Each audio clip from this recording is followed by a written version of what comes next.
We've been talking about this all morning, that the president has decided that he's going to start pulling U.S. forces out of Syria. Well, we do have confirmation in a statement just a short time ago. Sarah Huckabee Sanders, the press secretary, confirming all of that, saying, quote, 5 years ago, ISIS was a very powerful and dangerous force in the Middle East, and now the United States has defeated the territorial caliphate.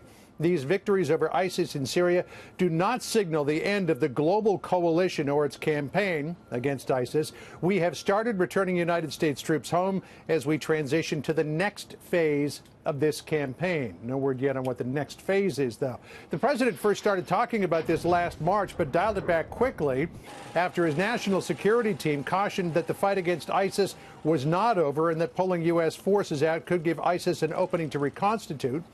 There was also the issue that Iranian forces were operating in Syria as well. This new posture regarding Syria comes a week after President Trump spoke with the Turkish president, Erdogan, over the telephone about all of this. Erdogan has been threatening to attack U.S.-backed Kurdish forces in the northeastern part of Syria, rather, because they're connected with Kurdish militants in Turkey. Now, a couple of questions here that the National Security Council has not bothered to answer this morning, despite our inquiries, and that is, A, if we pull U.S. forces out of Syria, what does that mean about Kurdish forces? Are we leaving them to their own devices against Turkey? We have left forces to fend for themselves before in Afghanistan. It didn't turn out well for the United States. The other issue is the National Security Advisor, John Bolton, specifically said ahead of the United Nations General Assembly back in September that U.S. forces would not be leaving Syria as long as Iranian-backed forces continue to operate in Syria. So a couple of open questions, Julia, that we do not yet have the answers to, though we have reached out to officials to try to get those answers. Okay. What is the latest word, moving on now, on this possible government shutdown of the White House possibly coming up with a negotiation here to prevent that from happening? Well, Mitch McConnell said a short time ago that he is going to introduce later on this morning in the Senate a proposal, a continuing resolution to fund the government through February the 8th. And it appears as though the White House is likely going to have to eat that. As much as the president has said in the past that he didn't want a continuing resolution, wanted $5 billion for the wall.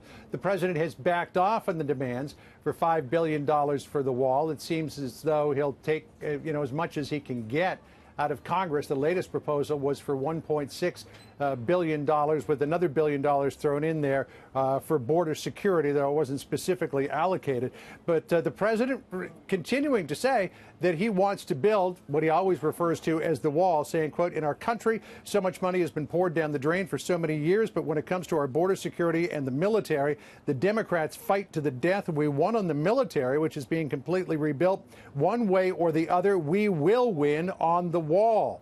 As I said, the president wanted $5 billion, but he's not going to get anywhere near that from Congress. So the president is looking for other ways that he can plus up the money. One of the prime targets is the military construction budget.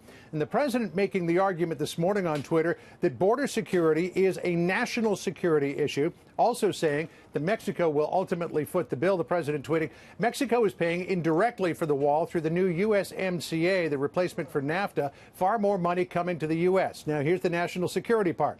Because of the tremendous dangers at the border, including large-scale criminal and drug inflow, the United States military will build the wall. Kellyanne Conway this morning saying the president has a duty to control the border. Listen here.